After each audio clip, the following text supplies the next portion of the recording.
مش عارفة ده حصل ازاي، بس أول ما قرب مني قلبي دق بطريقة غريبة. حسيت اني محتاجة الراجل ده وبس. يمكن عشان بقالي كتير ما كانش في حياتي راجل، او يمكن عشان من بعد طلاقي وانا حاسة بفراغ كبير. انا راجعة من اسكندرية بالعربية، كنت لسه شارية بضاعة جديدة. فجأة وانا على الطريق دخت جدا، رحت ركنت العربية، ما فتحتش عيني غير على شاب لابس جلابية وواقف جنبي. عينه فيها حاجة غريبة، حنية، رجولة، مش عارفة. بس من اللحظة دي بدأت حكاية عمري. قال لي انتي كويسة؟ شكلك تعبانة. قلت له انا بحاول اقوم، في صيدلية قريبة من هنا، عايزة دواء للدوخة. قال لي لا مفيش هنا، بس لو تحبي تستريحي شوية في بيتي، انا بيتي قريب من هنا، لحد ما تبقي احسن وتقدري تروحي. ساعتها ما كنتش شايفة قدامي. دخلت بيته وكان بيت بسيط جدا بس نضيف. قعدني على فرشة صغيرة وجابلي كوباية مية.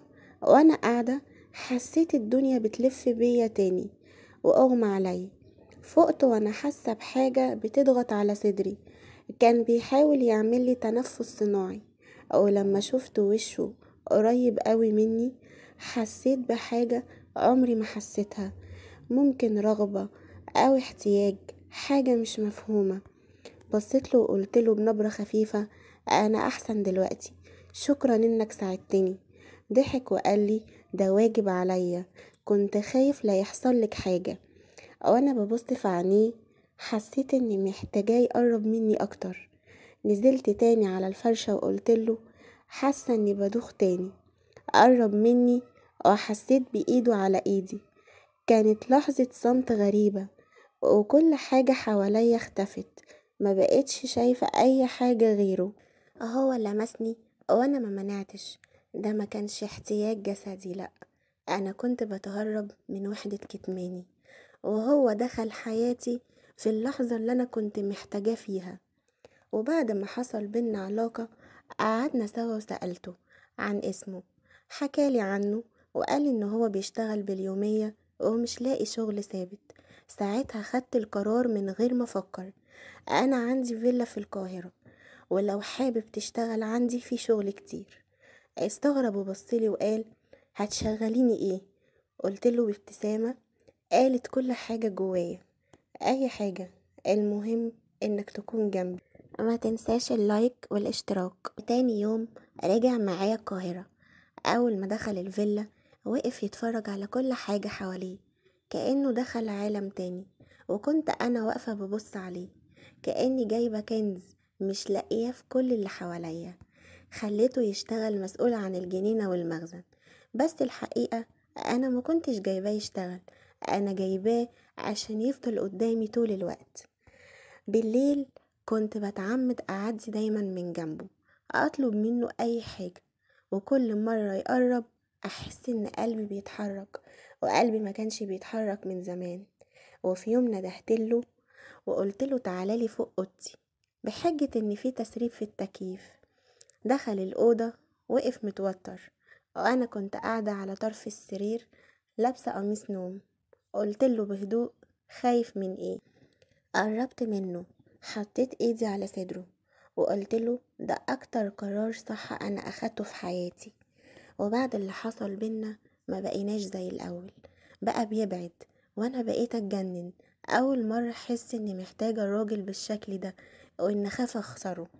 لقيته بقى يتكلم مع البنت اللي بتساعدني في التنظيف، يضحك معاها ويهرج، وانا اتحرق من الغيرة لدرجة اني دخلت عليه مرة وهو بيتكلم معاها وقلتله من كتر غيظي لو لفيت عليا وضحكت عليا هتدفع التمن غالي قوي. قال لي ببرود انا مش عبد عندك، انا راجل. بصراحة الجملة دي اثرت في قلبي قوي، بس خلتني اتمسك بيه اكتر. وفي ليلة صحيت من النوم على صوت غريب، نزلت أدور، لقيت الباب مفتوح وسمعت همس وضحك في الجنينة. قلبي وقع في رجليا، رحت ناحية الصوت، لقيته هو والبنت اللي بتنظف. لقيته حاضنها وبيبوسها وبيقول لها نفس الكلام اللي قالهولي أول مرة. وقفت اتفرج عليهم وانا قلبي بيتقطع، ورجعت بهدوء. طلعت اوضتي وقعدت على السرير وقلت لنفسي انا اللي جبته البيت، بس المرة دي هخليه يخرج منه على نقالة. طلعت اوضتي وانا قلبي مش مصدق اللي شفته. قعدت اعيط زي الاطفال. كنت ممكن اطرده، اصرخ، اجرحه زي ما جرحني، بس الحقيقة انا حبيته قوي، وده اللي وجعني اكتر. تاني يوم استنيته يجي. دخل البيت وهو مكسوف، ملامحه متلخبطة. قبل ما يتكلم قلتله انا شفت كل حاجة وشايفة انك غلطت، بس كمان انا مش عارفة اعيش من غيرك. حضنته، فضلت اعيط في حضنه وهو ساكت، ما قالش ولا كلمة، بس حضنه قال لي كل حاجة. من ساعتها ما بقيناش نتكلم عن اللي حصل، بس كل يوم بحس اننا بنبدأ من جديد. يمكن الحب الحقيقي مش بيجي في الصورة الصح، بس بيجي لما نكون محتاجين حد يكملنا. بس قولولي، لو مكاني كنتوا هتسامحوه ولا كنتوا هتمشوا وتنسوا كل حاجة؟ ما تنساش اللايك والاشتراك.